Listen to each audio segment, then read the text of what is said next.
తెలంగాణ ముఖ్యమంత్రి రేవంత్ రెడ్డికి కేంద్ర మంత్రి బీజేపీ రాష్ట్ర అధ్యక్షుడు కిషన్ రెడ్డి లేఖ రాశారు. ఫీజు రియంబర్స్మెంట్, ఉద్యోగుల రిటైర్మెంట్ బకాయిలు వెంటనే చెల్లించాలని లేఖలో ప్రస్తావించారు.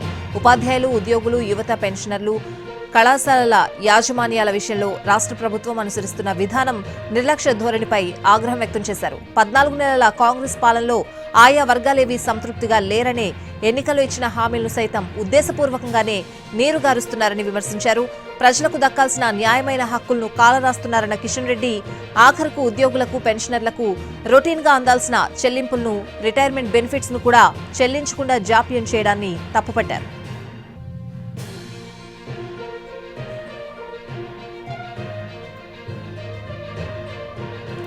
పెండింగ్ డిఏలు, జీపీఎఫ్ బకాయిలు, మెడికల్ బిల్లులు, ఉద్యోగులు, పెన్షనర్లకు ఎప్పటికప్పుడు బిల్లులు చెల్లించడం పాలనలో రొటీన్గా జరిగే వ్యవహారమన్నారు కిషన్ రెడ్డి. కానీ వాటిని కూడా ప్రభుత్వం చెల్లించకపోవడంతో ఉద్యోగ, ఉపాధ్యాయులకు 8,200 కోట్లు బకాయిలున్నాయని అన్నారు.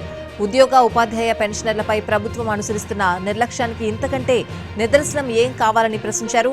బిల్లుల చెల్లింపుల్లో జరుగుతున్న జాప్యం కారణంగా కాలేజీల నిర్వహణ భారమైందన్నారు కిషన్ రెడ్డి.